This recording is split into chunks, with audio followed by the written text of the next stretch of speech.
Everything that we've seen so far, including me to a certain extent, has been designed and built purely to defend that. That tree is sacred to the people of Lisbon. Now look behind the tree, you'll see a large fortress-like structure. Mentioned it earlier. That is known as the Norman Keep or White Tower, and it was built on the orders of a Frenchman. That's right, France, this is your moment. Now, he was William Duke of Normandy, but he was better known as William the Bastard when he defeated Harold II at the Battle of Hastings on October the 14th, 1066. Christmas Day that year, he's crowned King of England, and his spin doctors got to work. By the year 1078, he's known as William the Conqueror, and that's when work began on this, his principal palace and fortress here in London. It took 20 years to complete. Now, for nearly 500 years, all our kings and queens lived on the top floor. The floor below was the accommodation for their more favoured knights and ladies, and the lowest floor with windows, that's where the kitchens were. It's where the servants and the soldiers were billeted. There is, however, another floor.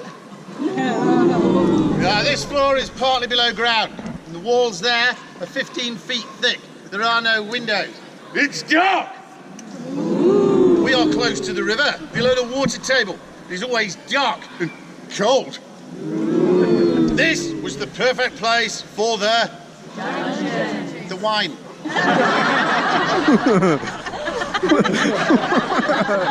Right, it is a palace and fortress. Palace and fortress are built to keep people out. Prisons are built to keep people in. Right, even Christina knew that. Think it through. Think it through. We didn't. We didn't think it through. We didn't. We didn't think it through.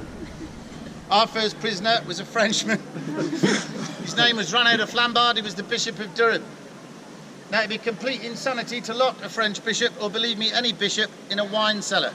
I know this for a fact. I was an altar boy for 3 years, Roman Catholic altar boy, 3 years. Yep, St Aidan's Church, Northern Moor, Wythenshawe, Manchester. Yes, yes. I never met a sober bishop. René de Flambard was imprisoned as far away from the wine as possible, in the top of the southwest turret. That was in the year 1100, and he got to know his warders really well. He would listen to their confessions. Now, a lot of you have never experienced that, but confession is a deeply personal experience. But René de Flambard would also offer them plenary indulgence.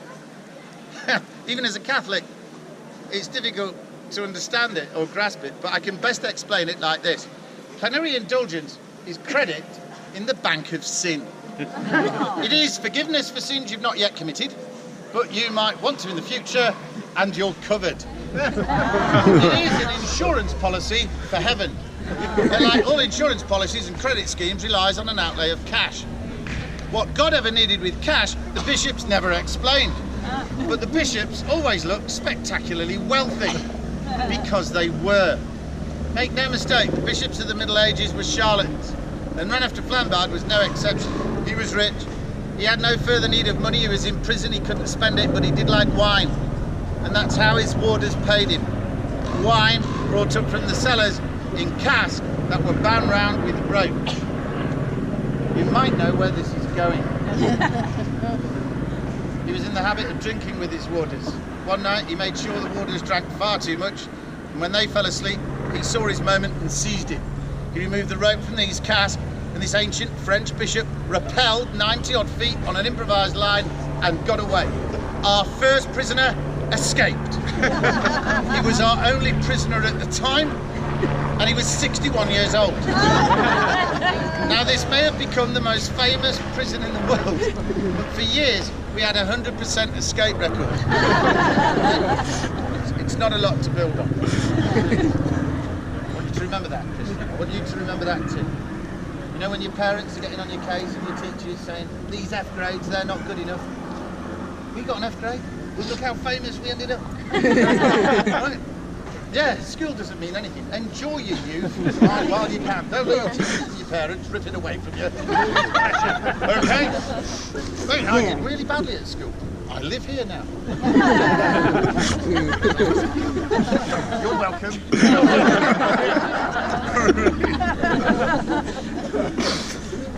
The White Tower today is full of wonders. There you will see a dragon. Look at it close enough, you'll see the history of the tower. You'll also see the armour of the king: shield, lance, sword, bayonet, rifle, pistol, musket, cannon, mortars. Big boys' toys. But up there, gentlemen, you're going to feel woefully inadequate at a very personal level. Check out Henry VIII's armour.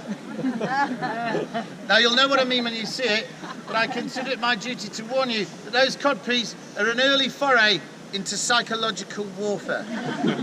Now, you might not know what I mean by psychological warfare, so look this way and I will give you a demonstration. Do you all see my head? Yes. Do you all see my hat? Yes. Psychological. My head does not go to the top. It's your natural assumption that it must. So in your mind, I am now taller and arguably more fierce than I really am. Check it out. Check it out. You see it? You all see it? Yes. Look at the codpiece. Think of the hat. It's going to be really important in a few years, that fella, so I want you to remember it, okay? Sit down. You are quite right. That lower chamber did become a place of torture, and it remains one to this day. Oh, it's a gift shop now. One or two of you ladies, not all of you, but one or two of you will have come here for the crown jewels, yes? The bling thing, yes, it's always the shallow ones, and it's not because you're interested in their history. You're not. You just want to make the man you're with feel inadequate again, and you will. Under the clock over there, you will find a door, and when you go through the door, you will see the world's largest perfect cut diamond at 530 carat, about the size of an ostrich egg. Don't compare your pitiful engagement ring to the Star of Africa. You will also see what is largely regarded as the world's most beautiful diamond, Koh-i-Noor, the Mountain of Light, the light of India. As their name suggests, we've stolen them from everywhere. Her Majesty's government, however, insist, I tell you, that they were given to us by grateful nations. Often at gunpoint. Now, the crown jewels are very important to us, and they're being guarded today by soldiers, and I do mean soldiers, of the Mercian Regiment. Although they're in their ceremonial blue uniforms today, be aware that these are real soldiers, and some of these young men have recently returned from combat operations in the Middle East. If you look closer, you'll see that they are armed, repeat, armed with a modern assault rifle and bayonet. For those of you into that sort of thing, it is the L1A2 SA80 5.56mm assault rifle with a 32 round magazine. It is good at 900 metres. In the hands of a good shot, it can take you down at 1200 metres, and it has burst fire and single shot modes. Do not upset the soldiers! Got it? Good. They do deserve your respect. Anyone with an assault rifle and bayonet deserves a degree of respect, especially if you don't have an assault rifle or bayonet yourself. They are here for your protection. You will show them some respect. Got it? Yes. Good. This is Tower Green. It's colour-coded. It's the grass. And I have to explain that because a lot of people spend an hour or so fruitlessly searching for a green tower. These people are Europeans. Now, I know we've got a lot of gorgeous European people here today. You are gorgeous, lovely people. We're still leaving you. Gorgeous people. But you do have syntax problems and you talk like Yoda. So, for you. Tower Green? Grass it is. Tower it is not. Explain for you I have. Hopefully that's cleared that up, Germany. You can visit the Beauchamp Tower. That arched window up there lets light into a chamber, the walls of which are covered with graffiti, and some of that graffiti is nearly 500 years old. Graffiti is not a new problem. Modern art is a new problem. This monstrosity, not you, tubular steel is a monument to traitors and mutineers, and it shouldn't exist. They deserve no monument. This is the site of the private execution scaffold, where far away from the eyes and the crowds on Tower Hill, Henry VIII had 2 of his wives beheaded. And many husbands bring their wives back to advance. I'm going to talk about these executions in the comfort of the chapel. The chapel, however, remains a place of Christian worship. So, gentlemen, do as I do and remove your headdress before you go inside. If you have one of these, a mobile phone, switch it off. If it goes off inside the chapel, God will strike you down dead. Maybe not today,